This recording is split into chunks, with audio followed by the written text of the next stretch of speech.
नमस्कार, crime 24 live news channel में आपका स्वागत है और मैं हूं आपके साथ ममता दुबे। चलिए लेकर चलते हूं आज के कुछ खास खबरों की तरफ। गुजरात प्रदेश जिला राजकोट में गवर्नर आचार्य देवव्रत जी ने वोराकोटा के पास 40 गांवों के किसानों से नेचुरल खेती पर बातचीत की। नेचुरल खेती से इनकम बढ़ने के साथ साथ कई फायदे भी होते हैं। गवर्नर देसी गाय के 10 किलोग्राम गोबर में 30 लाख करोड़ माइक्रो ऑर्गेनिज्म होते हैं। गवर्नर ने गोंडल से सोमनाथ तक शहर मुक्त भारत गाय गांव खेती यात्रा शुरू की।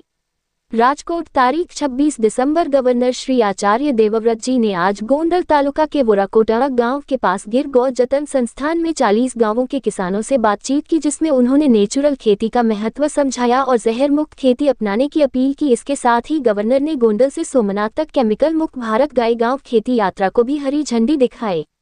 नेचुरल एग्रीकल्चर सेमिनार में किसानों को संबोधित करते हुए गवर्नर आचार्य देवव्रत जी ने कहा कि किसानों में डर है कि केमिकल खेती छोड़ने से प्रोडक्शन कम हो जाएगा, लेकिन मुझ समेत कई किसानों का अनुभव है कि नेचुरल खेती से प्रोडक्शन कम नहीं होता बल्कि क्वालिटी बेहतर होती है और बढ़ता है। साथ ही नेचुरल खेती में लागत भी बहुत कम होती है।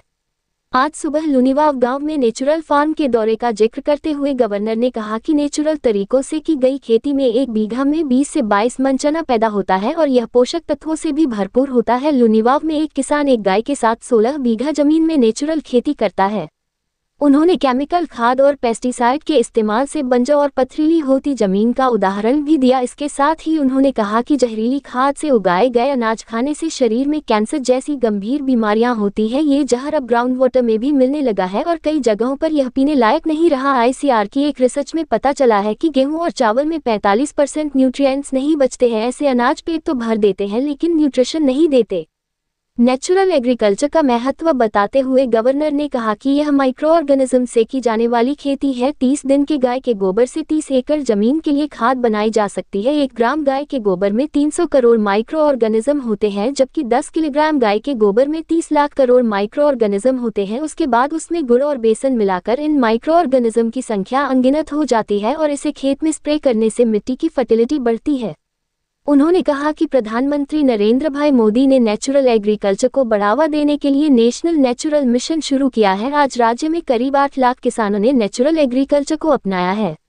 उन्होंने किसानों से गांवों में ग्रुप बनाकर गुजरात सरकार द्वारा दी जा रही नेचुरल एग्रीकल्चर की फ्री ट्रेनिंग लेकर जहर मुक्त खेती अपनाने का आह्वान किया, ताकि आने वाली पीढ़ी को शुद्ध खाना मिल सके। प्राकृतिक खेती से हवा शुद्ध होगी, धरती सोने जैसी हो जाएगी, सेहत सुधरेगी, किसानों की आमदनी भी बढ़ेगी और देश की विदेशी मुद्रा भी बचेगी।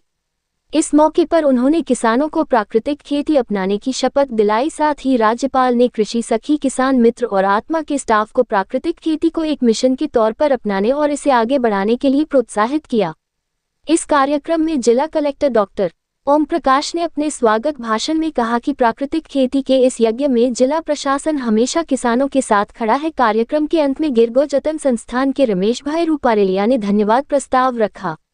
इस मौके पर राज्यपाल ने गिर गौ जतन संस्थान द्वारा गोंडल से सोमनाथ तक आयोजित स्वतंत्र भारत गाय गांव खेती यात्रा का उद्घाटन किया और विश्वास जताया कि यह पदयात्रा लोगों में प्राकृतिक खेती और गौ पालन के बारे में और जागरूकता पैदा करेगी। इस मौके पर राजकोट ग्रामीण पुलिस प्रमुख विजय सिंह गुर्जर, जिला ग्रामीण विकास एजेंसी के निदेशक के वस्तानी, पूर्व MP रमेश भाई धूप, जिला पंचायत कृषि विभाग और आत्मा अधिकारी के अलावा बड़ी संख्या में किसान और ग्रामीण मौजूद थे।